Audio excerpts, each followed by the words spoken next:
আল্লাহ সুবহানাহু ওয়া তাআলার মহান দরবারে লাখো শুকরিয়া আদায় করছি, যিনি আমাদেরকে প্রত্যেক জুমানে আজকে সালাতুল জুমা আদায় করার জন্য মসজিদে আসার তৌফিক দান করলেন। এজন্য বলে আলহামদুলিল্লাহ।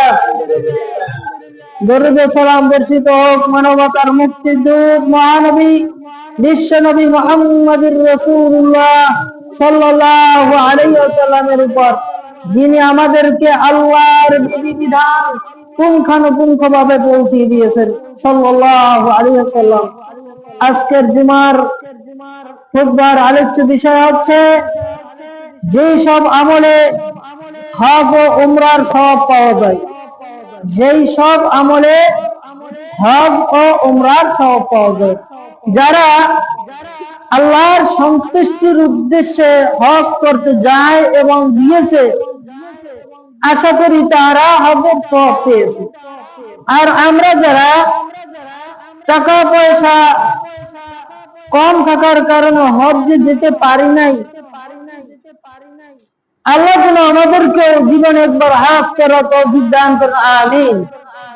তবে যারা আমরা হজ করতে যেতে পারি নাই, তাদের অভয়ের কিছু নাই। নবী আলাইহিস সালাম তাদের সম্পর্কে যদি সামর্থ্য না থাকে তবুও দেশে বসে এলাকায় বসে যদি হজের সওয়াবটা পাওয়া যায় তাহলে কেমন অবস্থা হয়? অবশ্যই ভালো অবস্থা, ঠিক কিনা? তাহলে হজের মতো এত বড় ফজিলতপূর্ণ ইবাদত, যেই সম্পর্কে আপনারা আমার নবী বিশ্ব নবী বললেন,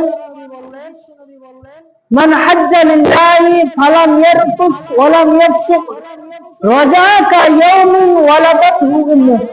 যেই ব্যক্তি আল্লাহর সন্তুষ্টির উদ্দেশ্যে হজ করলো, ফালাম ইয়ারফুস ওয়া লাম ইয়াফসুক, সেই ব্যক্তি রফাসমূলক কাজকর্ম করেনি, অর্থাৎ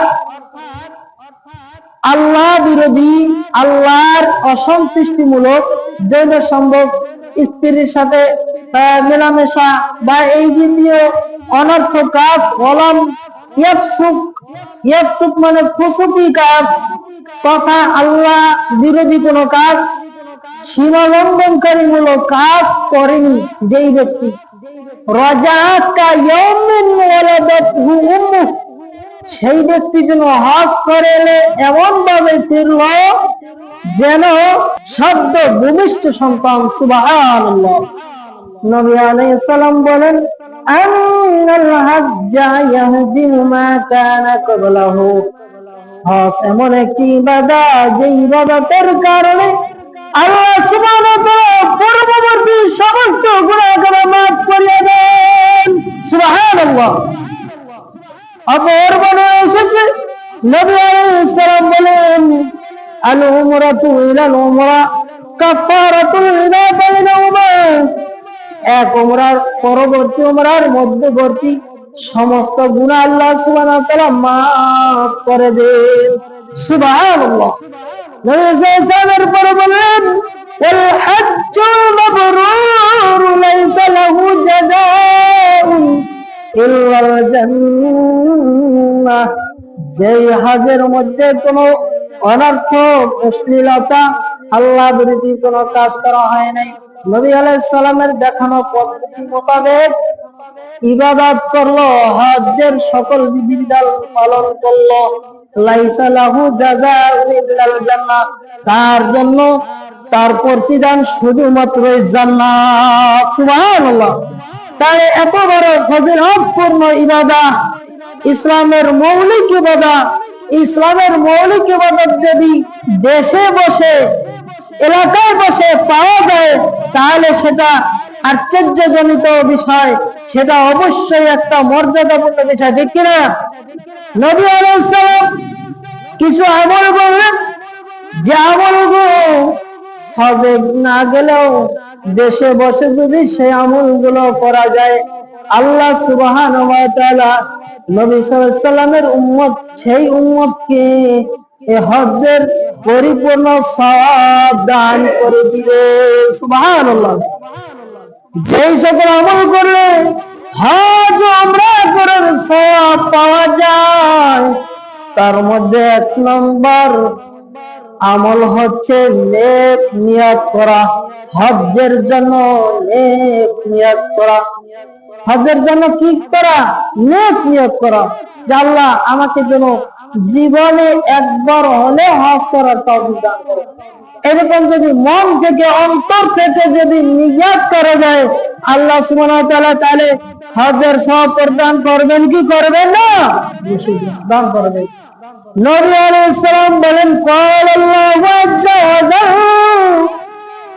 আল্লাহ সুবহানাহু ওয়া তাআলা বলেন, অর্থাৎ হাদিসে কুদসিতে বলা হয়েছে, ইযা হাম্মা বিহি বিহাসানাতিন, যখন আমার বান্দা যদি কোনো ভালো কাজের নিয়ত করে, ওয়ালাম ইয়ামালহা, অথচ সে আমলটা কতক্ষণ পর্যন্ত করেনি, কাতাবতুহা লাহু হাসানাতান, আল্লাহ সুবহানাহু ওয়া তাআলা বলেন আমি তার জন্য একটি পরিপূর্ণ সওয়াব প্রদান করে দিব।